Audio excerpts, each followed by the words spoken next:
Yo, welcome back to another YouTube vid. As you can see, it is late as shit. It is actually about to be 3 a.m. Look at the time.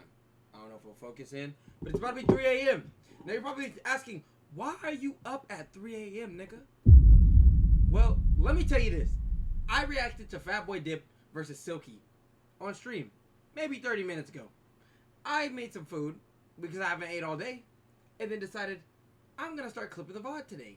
I'm going to clip it tonight, wake up tired of shit tomorrow, and I'll be good. But then there was one thing a little wrong. There was no volume. I had a viewer in my fucking chat. And to that viewer that let me be on mute for a whole hour of stream and didn't say, gang, you're muted. Yeah, no, kill yourself.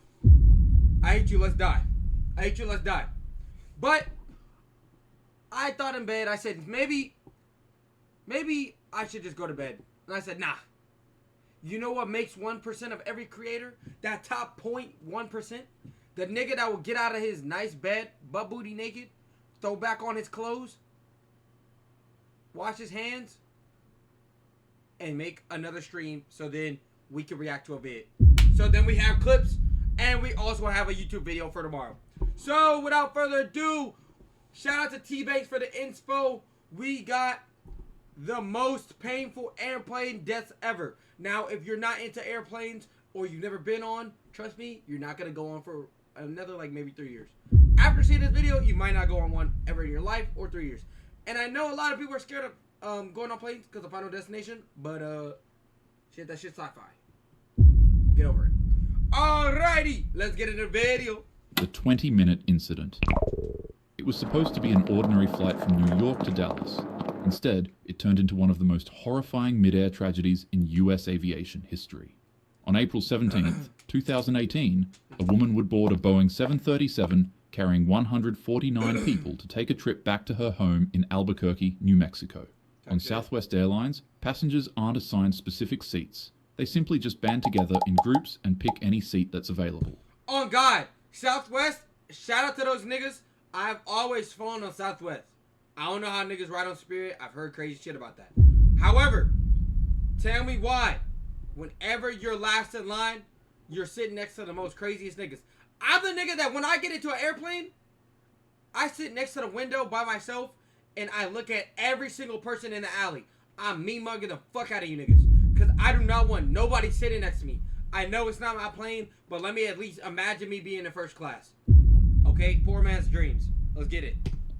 The only one left for the woman was a seat in row 14 on the left side of the plane next to a window. After making herself comfortable in her new spot, something unexpected would happen. After the plane took off, it spontaneously suffered a catastrophic engine failure at 32,000 feet. A fan blade broke loose, ripping through the engine casing and sending dangerous shrapnel into the plane's fuselage. One piece of debris struck a window, instantly blowing it out. And as you would guess, the window it struck would be none other than the woman's. In an instant, the 43-year-old mother of two was partially sucked out of the plane. The decompression was violent. Passengers scrambled in shock as the rushing wind pulled her torso outside, leaving her head and arms flailing violently into the sky. Desperate to save her, fellow passengers held onto her legs, trying to keep her body inside the plane with every ounce of their strength. Flight attendants fought chaos with calmness, urging everyone to remain seated while the crew prepared for an emergency descent. For 20 agonizing minutes, the cabin was a battleground between survival and disaster. Despite passengers' efforts, the vicious thrashing was too severe on the woman's body. By the time the crippled jet made its emergency landing in Philadelphia, she had passed away. Times like these revealed just how fragile safety can be at 30,000 feet in the air, and how a single shattered pane of glass can mean the difference between a peaceful ride to your destination and pure tragedy. Alright, I'm gonna say this. Alright.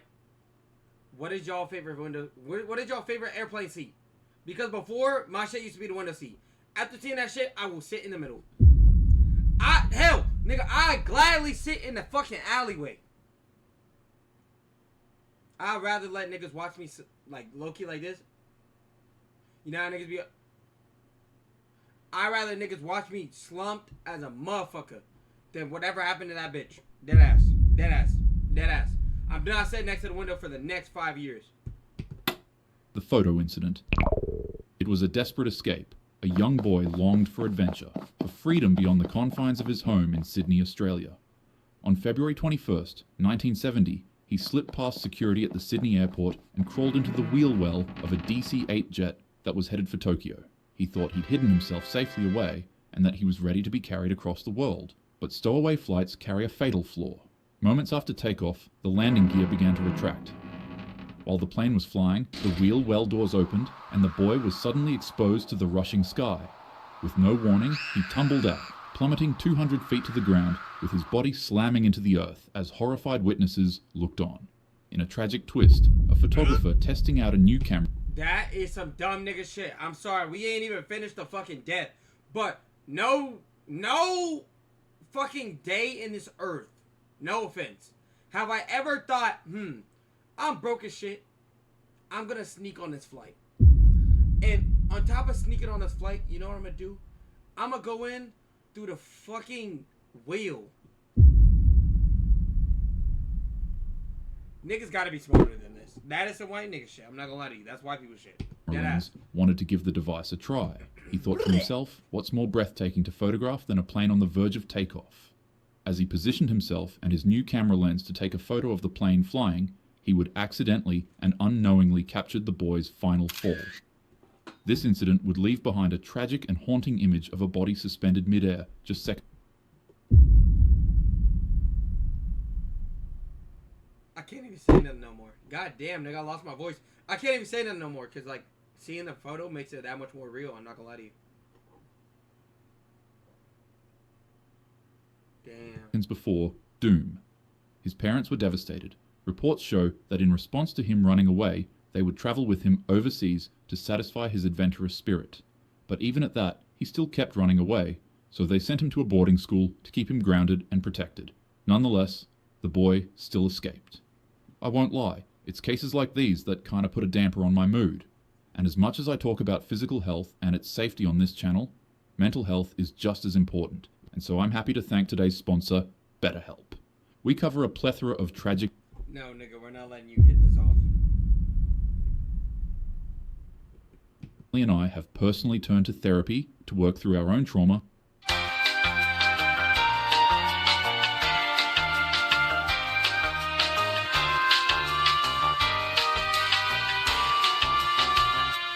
Possible way to talk to a therapist.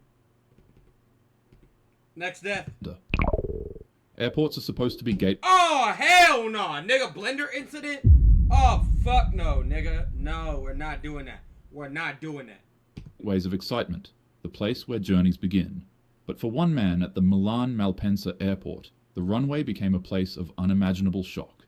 In July 2023, a 35-year-old ground worker and father of two would slip past security and break onto the runway. The man didn't have any tickets and wasn't a plane passenger of any sort, so staff and security alike would tackle him down to the ground. However, upon breaking free from their grasps, he would begin climbing onto the side of the Airbus. As the plane began slowly powering up and got ready to take off, its sudden movement caused the man to fall off. Without a second to waste, the man would jump back up and run to the other side of the plane to climb on top of it again. However, as he was crossing the left side, the jet's ginormous engine would violently suck the man inside. A jet engine's blades are razor sharp and spin thousands of times per minute. Not to mention that the deeper you go in... Okay, nah, I'm not... Hey, look, I know I'm fucked up, but this nigga has to be one of the dumbest niggas to ever exist on this earth. Because why would you even try to climb on top of a fucking plane that's about to go off, nigga? Like, no. I'm not gonna let niggas guilt trip me into this shit. You told me, after you got tackled, trying to illegally board a plane, oh, I'm gonna climb on the wing. Nigga, are you gonna hold on for 3 hours? Like, dude, niggas not really think this one through. He kinda had that one coming. I don't wish death upon nobody, but come on now, nigga. Are we even trying? Are we really serious? Inside of it, the hotter it gets. The man instantly was blended into a red mess.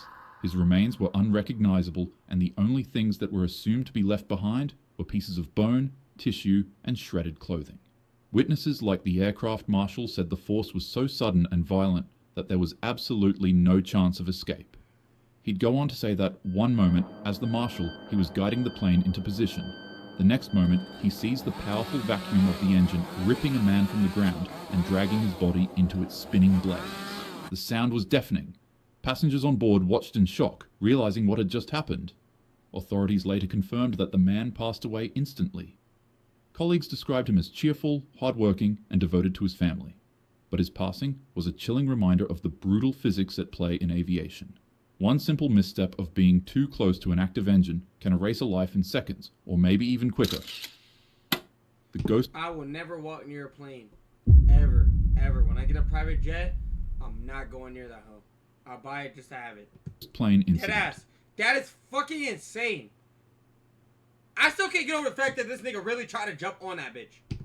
On the morning of August 14th, 2005, what began as a routine flight from Cyprus to Athens turned into one of the eeriest tragedies in aviation history. A Boeing 737 carrying 121 people climbed into the skies. But just minutes after takeoff, something was terribly wrong. The cabin pressurization system had been left in manual mode during pre-flight checks. As the aircraft ascended, oxygen levels dropped. Slowly, everyone on board began to lose consciousness. Passengers slumped in their seats. The pilots collapsed at the controls. And as for the plane, it became eerily silent on the inside and kept on flying at 34,000 feet in the sky on autopilot. For 2 hours, the plane would continuously fly in a circle above Athens. A massive aircraft, full of unconscious souls, drifting with no one in command. Fighter jets scrambled to intercept it, peering into the cockpit only to see the captain's chair empty and the co-pilot slumped lifelessly over the controls. Meanwhile, oxygen masks dangled uselessly from the ceiling.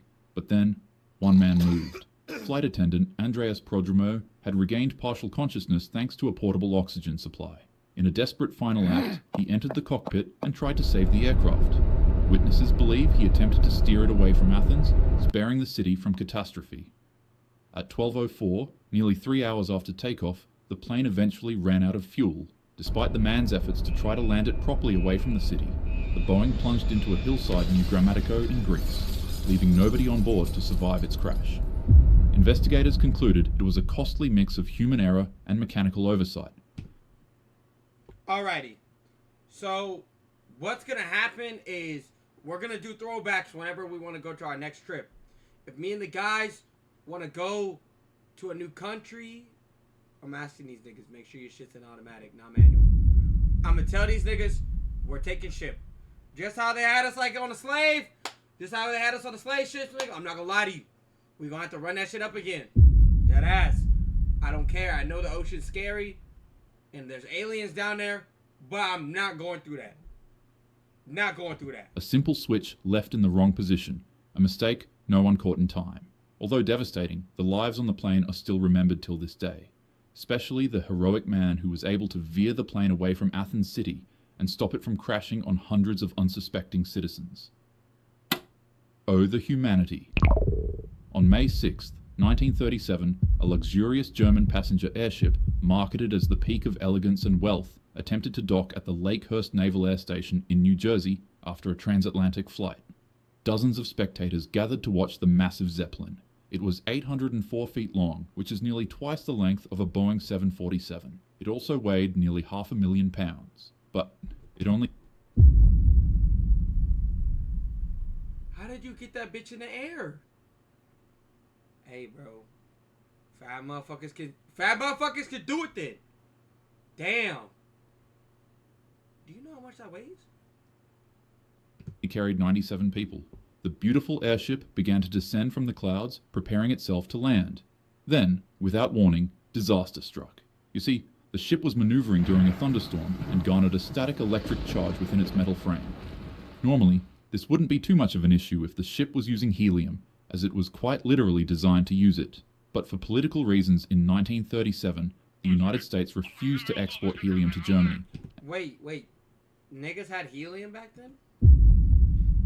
Wait, no. I know that sounds crazy. Wait, but niggas had helium and niggas had aircrafts in 1937? Deadass? Am I tripping? Is that an L takes? Am I just a come on now, bro. I need to go back to college. And so individuals would go on to fill the airship with hydrogen instead, an extremely flammable gas.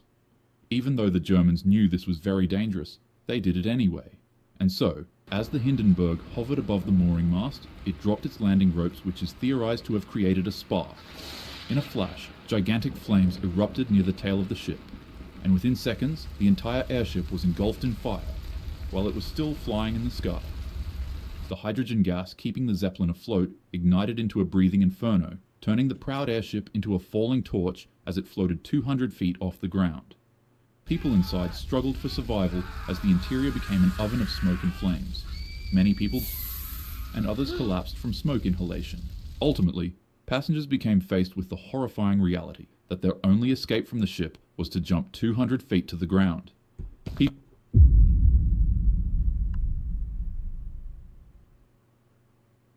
Burn alive or break my kneecaps. Turn into a donut or a chicken nugget or a burnt french fry or turn into a UFC ragdoll. Where is the winning in this situation? Where is the winning? Like, my nigga, you gotta give me an ultimatum where I can at least reason with. Jump 200 feet on a moving...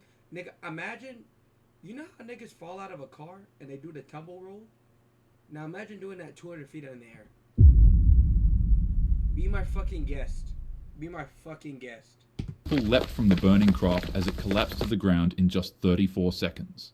The screams of passengers became mixed with the roar of fire, and terrifying enough, 36 people would perish from this disaster. But what really made this tragedy unforgettable was Only the live 36? radio broadcast. Remember that this was going on in 1937? Many people never saw or even heard of things like this, especially on radio. Reporter Herbert Morrison, who was covering the landing, was overcome with horror as he cried out words that would echo through history. All the humanity and all the passengers screaming around it. I don't do it. I can't talk to people. Oh, the humanity, a phrase that became synonymous with the disaster, leaving many others to shout the same thing whenever witnessing another tragedy unfold. The Hindenburg is a haunting reminder of how quickly human ambition can be consumed by flame and political strife. In terms of recent politics in the US, a lot has been going on, but don't let Wait, why? Niggas talked about recent politics and thought that they could throw in David and Celeste. What do these niggas have to do with politics? Am I tripping?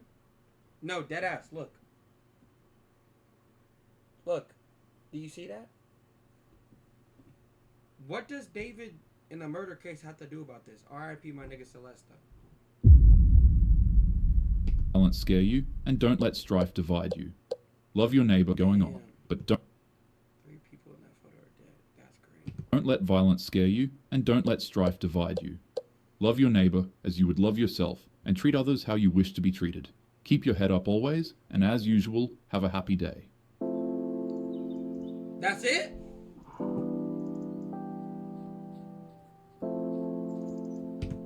Shit, nigga, I guess that's it. Hey, hold on. Low key. Yeah, nah, I'm not gonna lie.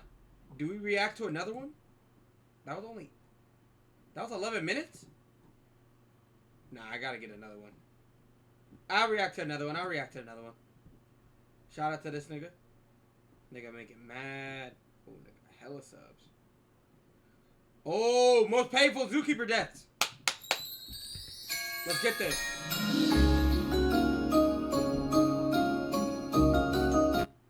The Crush incident.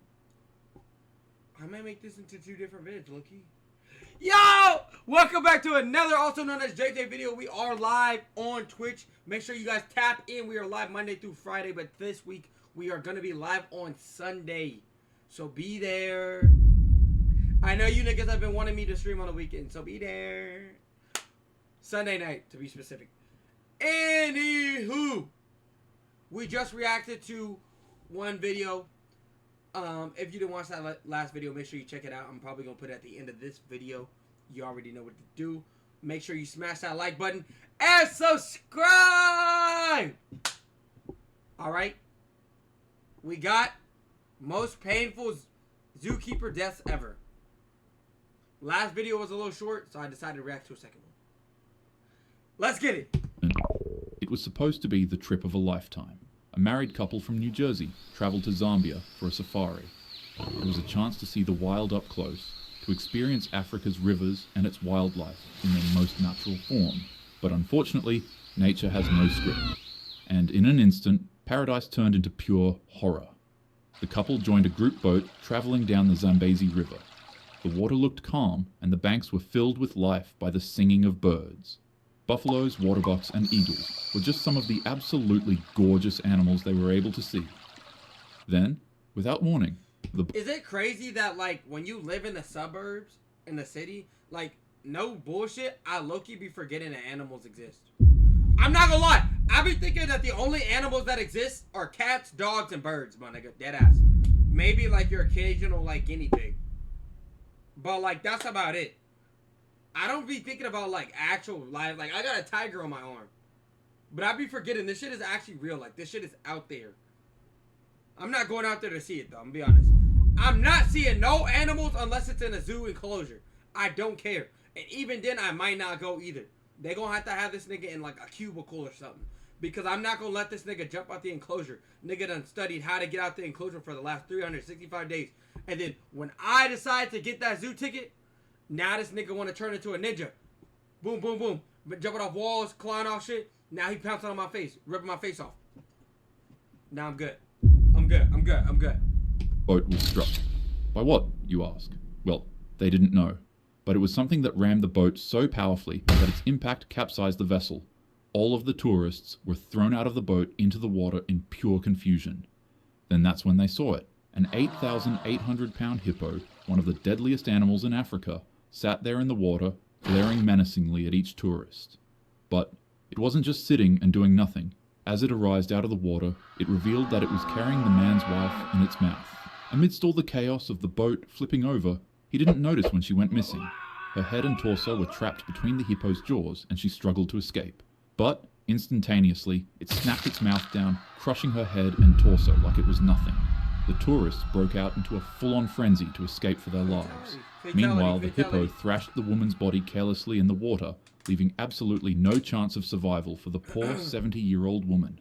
The safari guides meant to protect the people also fled in a panic, despite being armed. Her husband survived and watched helplessly as his wife of decades was part before his eyes. He escaped with his life, but back home, grief turned into anger. The man later filed a lawsuit against the safari tour operator, arguing that negligence and poor safety measures left his wife vulnerable in one of the most dangerous waterways on Earth. But lawsuits don't bring closure. They don't erase the image of the river, the overturned boat, or the hippo that ended it all. It's important that tour operators prioritize safety. Now, before niggas get into the chat talking about, yo, JJ, where you spawn that yogurt? Don't worry about it, little nigga. Got that shit in my inventory. Choosing thrill over precaution puts lives at unnecessary risk and causes irreparable damage. When companies like these fail to respect nature's boundaries and defend the human lives they swore to protect, it's important that they're held accountable.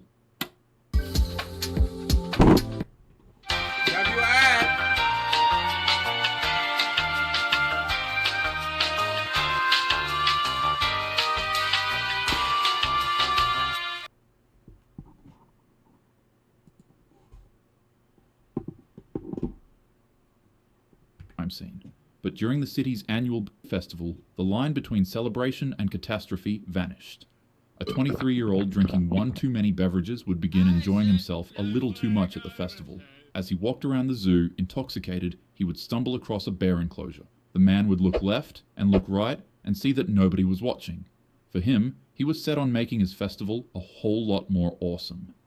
He decided to climb into the bear exhibit and to act like a hooligan for a bit. As he finished his shenanigans and got ready to leave the enclosure. This nigga thought it was funny. See, this is exactly what I be telling y'all niggas. When y'all niggas be thinking y'all being funny, no, realistically, you're doing the most. And this is how niggas get packed up every single day. It might not be a bear, but it will be a 5.56 round. It could be a 9mm Smith & Wesson. It could be a binary trigger. It could be a Glock with a switch. I'm just telling you guys the endless amount of things that happen to niggas when they're trying to be too funny. I understand streaming has blown up, but sometimes, guys, we're not going for the clip. We need to stop it. Niggas be going for the clip and there's no cameras rolling. You gotta come back to reality. You're not a streamer, you're a viewer. Masha and Misha, two massive brown bears, approached him. You could probably already guess what happened to the man at this point, but to tell you anyways, one of the bears swiped at his face with a force so powerful that it obliterated it. The man panicked, but without a second to waste, the bears quickly attacked him. By the time zookeepers stumbled across the bear enclosure, they confusingly found the man's clothes laying neatly to one side. Upon further investigation, they were horrified when they found the two bears in their feeding corner devouring half of the man's body together. The zoo staff tried to recover what was left of his body, but the bears fought viciously to protect their grim prize. Wow. After the incident, investigators pieced together what happened. Scattered inside the cage were beer cans, stones, bricks, and even discarded mobile phones. The conclusion was grimly obvious. The man likely had too much to drink and climbed into the enclosure during the festival. The zoo's director put it bluntly. It must be that, because only an idiot would jump into the bear cage. For the man, Facts. sadly his night Facts. of drinking ended not with, but rather with fangs and claws. Drink or no drink, don't climb into cages. The flattening incident. On January 14th, 2011, a 33-year-old elephant handler was going through routine training with Edie, a 26-year-old 8,000-pound African elephant. The animal had been taught to respond to commands, to shift when directed, to walk when told. I don't understand niggas, bro. I will never understand niggas. You guys gotta understand. I don't care what you do. You could know this fucking elephant as soon as it came out of the elephant coochie. But that nigga is still an elephant. Do y'all niggas not understand that animals are still animals at the end of the day? That's why I don't rock with cats and dogs sometimes. Because even though these niggas might be tamed, what's telling me that I might give that nigga a treat and then the next day I might forget to give him a treat and his fucking primal instinct might kick back in? 200,000 years of fucking hunting. Just like that. Just like that. Snaps on. Starts killing my shit. Starts beating my shit. Fucking hates me. Let's die. Murks me. Now I get murked by a goddamn Rottweiler. Niggas that have that shit, I'm telling y'all. These are animals. Don't own a tiger. Don't own a lion. Don't own a cub. I don't care. If it deserves to be in the wilderness, leave it there, nigga. Dead ass. Dead ass. Leave it there. Which, honestly, giving an elephant commands like it's a little puppy dog is actually pretty cute. But What the up, only TP? difference between a puppy and a Bro, TP, you wouldn't believe it, nigga. I literally went live. I couldn't go live earlier because my internet. Now my internet's fine. I went live and made a YouTube vid, and then the shit was muted. So I was like, damn, butt booty naked. I had to put clothes on. And I said, you know what? I gotta go live again so that I can make this vid. So welcome here. 4-ton elephant is, well, 4 tons. And when you're dealing with those 4 tons inside of a narrow stall full of steel bars, Whole time I'm reacting to a basketball clip. Had hella clips in that bitch. Muted.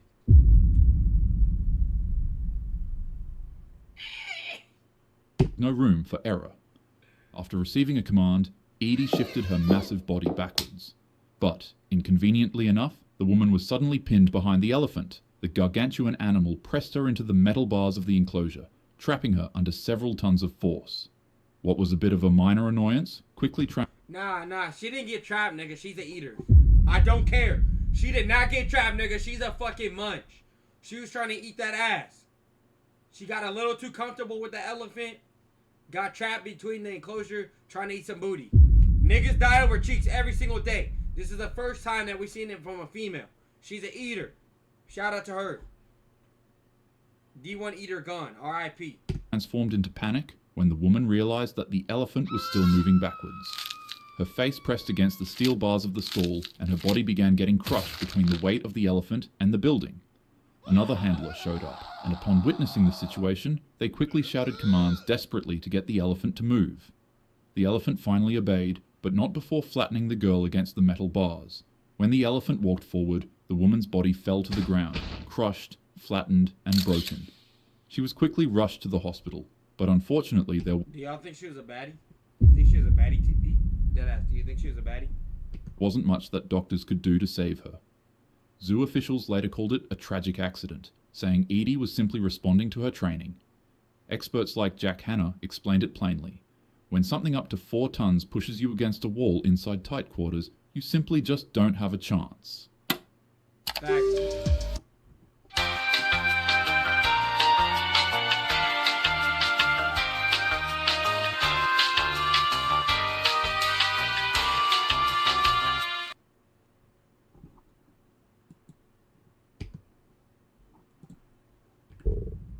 On a warm sunny morning in 2005, what began as a peaceful visit to see an old family companion turned into one of the most nightmarish animal attacks ever recorded. A married couple were visiting Mo, a chimpanzee they had raised as part of their family for nearly 4 decades. Niggas wanted to bring slavery to the goddamn chimpanzee. So, I'm gonna let this play through. Before this, Mo used to live in their suburban home where they would dress him up like he was a kid, but the chimpanzee would later on be taken to a wildlife sanctuary after being deemed unfit to live in a house amongst humans after he attacked a guest one day. Because of this, I don't care. What did niggas actually expect? I don't care how much niggas want to do the whole evolution bullshit where they say man was once a monkey, turned into caveman. I don't care what you want to say about Homo sapiens and Neanderthals or whatever the fuck. Nigga, that's a fucking ape. I don't care how similar me and the fucking ape. Me and Harambe might look alike, but we're not, nigga. I'm smart. I promise you, nigga. I promise you. That is not a fucking human. I don't understand why you would ever captivate a fucking chimpanzee. What is wrong with niggas? What is wrong with niggas? the married couple often visited him at the wildlife sanctuary, bringing him cakes and gifts to celebrate his birthdays. On Mo's 39th birthday, they would arrive at the sanctuary with some celebration treats as usual, not realizing that their visit would end in horror. Even though Mo had been labeled the dangerous chimp after the earlier attack that forced him out of his suburban home, shockingly, he wasn't the cause of this disaster. While the married couple were giving Mo his birthday treats, two other completely random chimpanzees escaped their enclosures, and as you would guess, these chimps were not friendly. Niggas got peeped by no. Niggas really got dropped off by Caesar. You remember the nigga, was it Caesar from fucking Planet of the Apes? Niggas really got dropped off. They launched a frenzied attack on the man, mauling him with unimaginable savagery. An adult male chimp weighs about 100 to 130 pounds, but they're able to pull up to 1,200 pounds of weight with their muscular arms. And with that muscle, the chimps would rip off pieces of the man's skull, his eyes, his lips, his eyelids, and 8 of his fingers. As if that wasn't bad enough, the chimps would continue the rampage by chewing off the man's nose and ripping off some of his balls.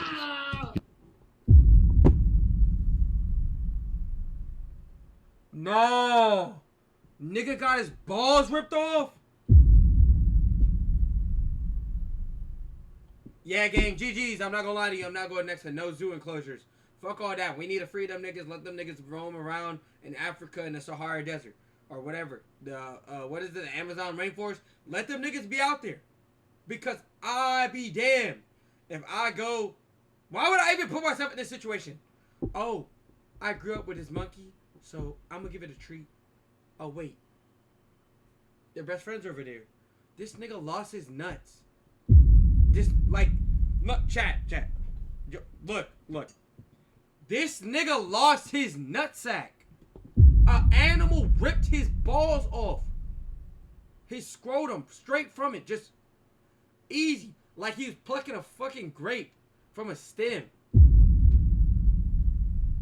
Raps, I'm not going to the zoo. I'm not going no more. Fuck all that. Not going. Fuck these niggas. I'm not going. His hands and face were so badly damaged that they were later described as shredded beyond recognition. The wife, desperately trying to protect her husband, was also injured before sanctuary staff intervened and shot the two chimps. The sheer brutality of the attack shocked the world, but luckily, the man survived. Doctors said that it was a... Fuck that, nigga! I don't even want to survive. I honestly wouldn't even want to survive that. These niggas done ripped... The chimpanzees done ripped my face to shreds, plucked my fingers off, got my lips, my eyes. I'm just mangled, nigga.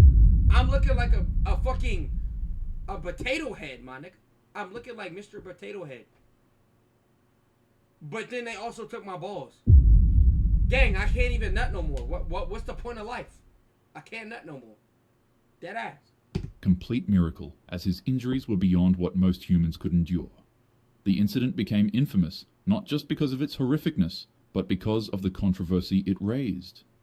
If Mo hadn't been removed from the married couple's house, they wouldn't have needed to go to the wildlife exhibit to see their chimp, which means they would have never been attacked. But at the same time, the attack they experienced showcased the unpredictability, dangerousness, and brutality of chimpanzees, and for them to have had one inside of their house while inviting guests over made some individuals turn their fixation to them instead. In regards to whoever's at fault, it's your opinion to make. But one thing is for sure, these are wild animals. Wild. They can't be domesticated, nor can they be reasoned with. Facts! But, as humans, we can still show them love and give them the respect and space they need to live out a full, healthy, and happy life. The only love and condolence I'm giving a fucking wild animal is through fucking Instagram, my nigga. If a nigga takes a picture of a tiger, a lion, a chimp, hell, a zebra, the only love it's getting from me, love and affection, is a fucking Instagram like. Maybe a comment. That's about it, though. I'm not going to, give these niggas no treats. I don't want to see one up close. That's what Google Images is for.